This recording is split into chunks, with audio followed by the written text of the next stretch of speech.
menjelaskan tentang fasilitas sarana prasarana sekolah yang ada di Kecamatan Wonokromo.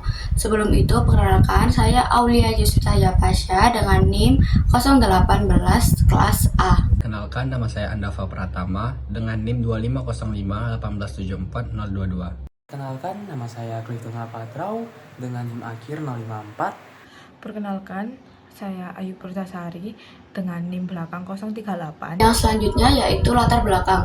Pendidikan merupakan aspek penting dalam meningkatkan kualitas sumber daya manusia, sehingga ketersediaan sarana dan prasarana pendidikan perlu diperhatikan. Kecamatan Wonokromo sebagai kawasan perkotaan di kota Surabaya memiliki jumlah penduduk yang tinggi, sehingga kebutuhan fasilitas pendidikan terus meningkat. Kondisi tersebut mempengaruhi kapasitas pelayanan pendidikan, terutama pada ruang kelas, tenaga pendidikan, fasilitas pembelajaran, dan aksesibilitas sekolah. Penelitian ini menggunakan TK Al-Falah Surabaya, SD Negeri 1 Ngagel Surabaya, SMP Negeri 12 Surabaya, dan SMKS Ketintang Surabaya sebagai objek penelitian karena mewakili jenjang pendidikan yang berada di Kecamatan Wonokromo. Masing-masing sekolah memiliki kondisi sarana dan prasarana yang berbeda, sehingga diperlukan analisis kondisi existing, analisis gap, dan proyeksi kebutuhan pendidikan sebagai dasar rekomendasi pengembangan fasilitas pendidikan di masa mendatang. Selanjutnya yaitu rumusan masalah. Yang pertama, bagaimana kondisi existing sarana dan prasarana pendidikan di Kecamatan Wonokromo. Yang kedua, bagaimana tingkat kesenjangan atau gap antara penyediaan dan kebutuhan sarana pendidikan tahun existing 2026. Yang ketiga, bagaimana proyeksi kebutuhan sarana pendidikan berdasarkan supply dan demand pada tahun 2046. Tujuan penelitian yang pertama, menganalisis kondisi existing sarana dan prasarana pendidikan pada jenjang TK, SD, SMP, SMK di Kecamatan Wonokromo. Yang kedua, menganalisis gap antara penyediaan dan kebutuhan sarana pendidikan di tahun 2026.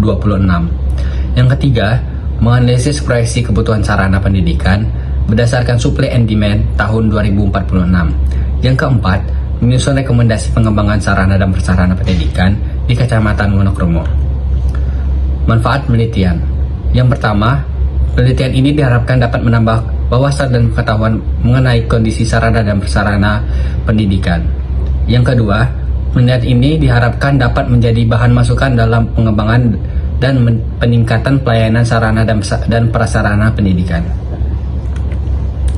Ruang lingkup penelitian. Di sini kami mengambil objek penelitian yang mewakili jenjang pendidikan TK, yaitu TK Al-Falah yang mewakili jenjang SDN Negeri 1 Ngagel, yang mewakili SMP Negeri 12, dan yang terakhir untuk sekolah menengah kejuruan SMKS Ketintang. Selanjutnya, pengertian pendidikan. Pendidikan merupakan proses untuk mengembangkan potensi peserta didik melalui kegiatan pembelajaran yang terencana. Menurut Undang-Undang Nomor 20 Tahun 2003 tentang Sistem Pendidikan Nasional, pendidikan bertujuan untuk membentuk manusia yang berilmu, berkarakter, dan mampu berperan dalam masyarakat. Selanjutnya, sarana dan prasarana pendidikan. Sarana dan prasarana pendidikan merupakan faktor penting dalam mendukung proses pembelajaran. Sarana meliputi ruang kelas, laboratorium, perpustakaan, dan fasilitas olahraga. Sedangkan prasarana mencakup lahan sekolah, akses jalan, sanitasi, dan utilitas. Penyediaan diatur dalam Peraturan Pemerintah Nomor 57 Tahun 2021 dan Peraturan Menteri Pendidikan Nasional Nomor 24 Tahun 2007. Selanjutnya ada gambaran umum Kecamatan Wonokromo. Bisa kita lihat pada peta di sebelah kiri, ini merupakan peta administrasi Kecamatan Wonokromo dengan luas wilayah sekitar 8,47 km persegi dan jumlah penduduk lebih dari 146.000 jiwa, memiliki 6 kelurahan seperti Kelurahan Wonokromo, Kelurahan Darmo, Kelurahan Cair, Kelurahan Nagorejo, Kelurahan Ngagel, dan Kelurahan Sawunggaling. Dilalui oleh 3 jalan utama, yaitu Jalan Ahmad Yani, Jalan Raya Wonokromo, dan Jalan Diponegoro. Tapi masih terdapat beberapa permasalahan seperti kemacetan, keterbatasan lahan sekolah, kepadatan peserta didik, dan kebutuhan pengembangan fasilitas pendidikan. Selanjutnya ada persebaran fasilitas pendidikan di Kecamatan Wonokromo. Bisa kita lihat pada peta di sebelah kiri, ini merupakan peta pendidikan Kecamatan Wonokromo. Memiliki fasilitas pendidikan dari jenjang TK hingga SMK, baik negeri maupun swasta. Terdapat 63 TK, 31 SD, 18 SMP, 7 SMA, dan 8 SMK, menjadikan salah satu kawasan pendidikan yang cukup berkembang di kota Surabaya. tingginya jumlah penduduk dan perkembangan kawasan meningkatkan kebutuhan layanan pendidikan. Tapi, beberapa sekolah masih menghadapi keterbatasan fasilitas, daya peserta didik, dan permasalahan aksesibilitas. Selanjutnya ada TK Al-Falah Surabaya. Bisa kita lihat pada peta di sebelah kiri dan gambar sebelah kiri juga. Ini merupakan peta persebaran TK Kecamatan Monokromo dan area bermain dari TK Al-Falah Surabaya. Dengan profil singkat TK Al-Falah Surabaya berada pada Jalan Siak Nomor 2, Kelurahan Darmo, Kecamatan Monokromo, Surabaya. Dengan naungan Yayasan Masjid Al-Falah Surabaya, memiliki akreditas A dan menggunakan kurikulum merdeka. Dengan luas lahan sekolah kurang lebih 2.991 meter persegi, memiliki jumlah peserta didik 130 siswa dan jumlah tenaga pendidik 14 orang. Memiliki kondisi existing sebagai berikut: memiliki 10 ruang kelas, tersedia perpustakaan, ruang pemimpin, ruang guru, UKS, ruang ibadah, ruang tata usaha, ruang konseling, ruang hutang, dan ruang sirkulasi. Memiliki tempat toilet dan area bermain anak. Aksesibilitas sekolah cukup baik karena dekat dengan permukiman dan jalan utama. Untuk potensinya, memiliki akreditas A dan penerapan kurikulum merdeka. Memiliki area bermain yang mendukung perkembangan anak dan lokasi yang strategis dan mudah dijangkau oleh masyarakat sekitar. Tetapi terdapat permasalahan seperti kemacetan lalu lintas dan tingginya aktivitas kendaraan pada jam masuk dan pulang sekolah. Selanjutnya ada SD Negeri Gagal 1 Surabaya.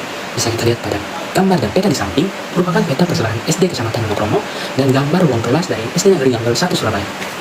Dengan profil singkat dari SD Negeri Gagal 1 Surabaya berada pada Jalan Ngagel nomor 211A, Kecamatan Monokromo, Surabaya, memiliki akreditas A dan menggunakan kurikulum merdeka.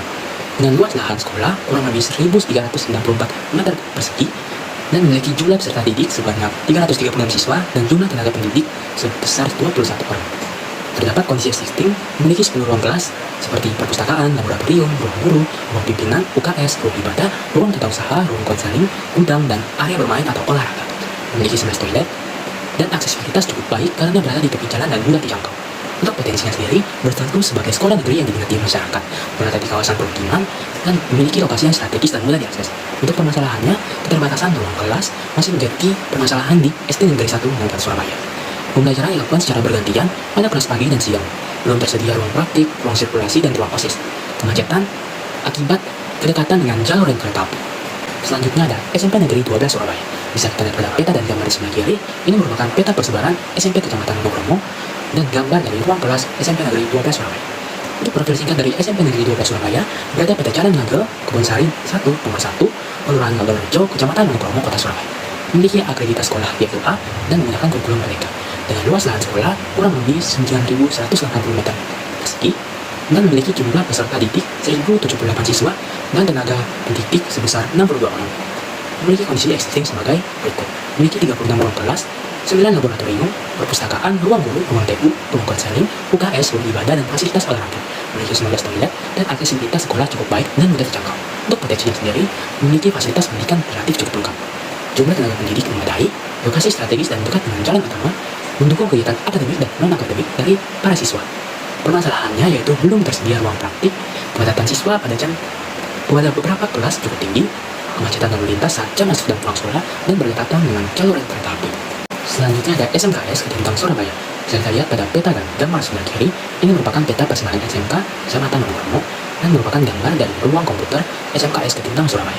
Untuk profil singkat dari SMKS Ketintang Surabaya berada pada Jalan Ketintang nomor 147-191, Kecamatan Monokromo, Kota Surabaya. Naungan Yayasan Pendidikan Widya Dharma Surabaya memiliki akreditas A dan menggunakan kurikulum merdeka. Dengan luas lahan kurang lebih 8.120 meter persegi. Dengan jumlah peserta didik sebanyak 1.779 siswa dan jumlah tenaga pendidik 117 orang. Memiliki kondisi existing sebagai berikut: memiliki 54 ruang kelas, 5 laboratorium, perpustakaan, ruang guru, ruang pimpinan, ruang TU, ruang konseling, ruang OSIS, UKS, dan ruang ibadah. Memiliki 28 toilet. Aksesibilitas sekolah cukup baik dan mudah dijangkau. Untuk potensinya sendiri, terdapat laboratorium yang mendukung pendidikan kejuruan, jumlah tenaga pendidik relatif memadai, lokasi strategis di kawasan pendidikan Kota Surabaya. Di slide ini menunjukkan hasil perhitungan estimasi jumlah penduduk yang bersekolah menurut kelompok umurnya.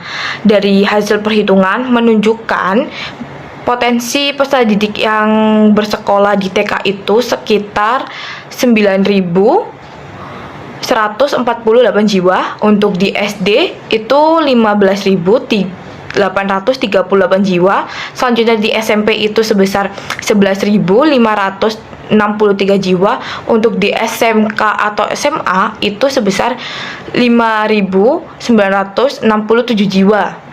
Nilai-nilai tersebut digunakan untuk perhitungan fasilitas peserta didik di masing-masing jenjang. Selanjutnya, proyeksi kebutuhan pendidikan.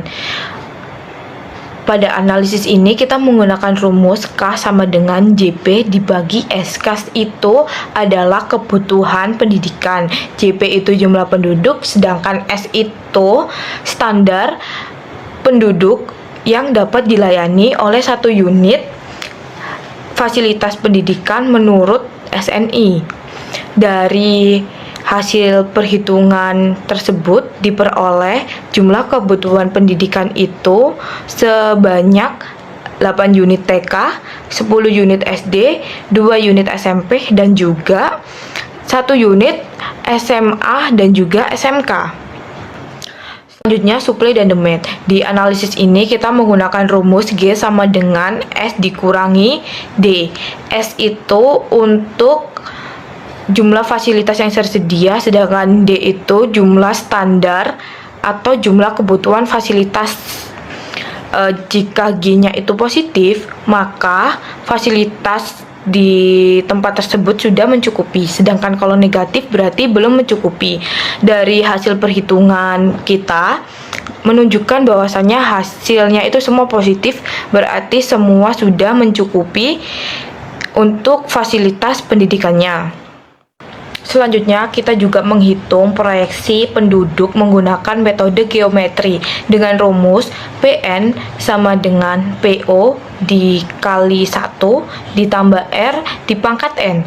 Berdasarkan perhitungan, jumlah penduduk pada tahun 2046 yang diproyeksikan itu sebesar 115.157 jiwa. Menariknya, hasil menunjukkan adanya penurunan penduduk dibanding tahun awal yang mengidentifikasi pertumbuhan negatif. Oleh karena itu, dalam perencanaan fasilitas pendidikan ke depannya perlu dipertimbangkan tren menurut penduduk agar tidak terjadi kelebihan fasilitas. Berdasarkan analisis kami, seluruh jenjang fasilitas pendidikan di Kecamatan Wonokromo ini memiliki gap yang positif. Berarti jumlah fasilitas sudah mampu memenuhi kebutuhan penduduk di tahun 2026. Oleh karena itu, rekomendasi kami itu difokuskan pada peningkatan kualitas pelayanan pendidikan. Kesimpulan hasil analisis gap dan kecukupan fasilitas pendidikan. Untuk TK, gap positif 55 unit 788%. Untuk SD, gapnya positif 21 unit 310%. Untuk SMP, gapnya positif 16 unit 900%. Untuk SMA, gapnya positif 6 unit 700%. Untuk SMK, gapnya positif 7 unit 800%. Sarana pengembangan sarana dan prasarana pendidikan Kecamatan Wonokromo. Yang pertama, bagi pihak sekolah seperti yang masih menerapkan sistem pembelajaran bergantian antara kelas pagi dan siang seperti SD Negeri Ngagel 1 Surabaya, disarankan untuk segera mengupayakan penambahan ruang kelas dan tenaga pendidikan agar proses pembelajaran dapat berjalan lebih optimal. Selain itu, peningkatan kualitas dan pemeliharaan fasilitas yang sudah ada perlu dilakukan secara rutin agar kondisi sarana dan prasarana tetap layak dan mendukung kegiatan belajar mengajar. Yang kedua, bagi pemerintah Kota Surabaya. Pemerintah perlu melakukan evaluasi berkala terhadap kondisi fasilitas pendidikan yang ada, terutama pada sekolah-sekolah yang masih mengalami keterbatasan ruang kelas dan tenaga pendidikan secara keseluruhan, jumlah fasilitas sudah surplus. Selain itu, perlu dilakukan penataan manajemen lalu lintas di sekitar kawasan sekolah, terutama di jalur yang berdekatan dengan rel kereta api, guna meningkatkan keamanan dan kenyamanan akses peserta didik menuju sekolah. Sekian video presentasi dari kelompok kami, kurang lebihnya mohon maaf. Wassalamualaikum warahmatullahi wabarakatuh.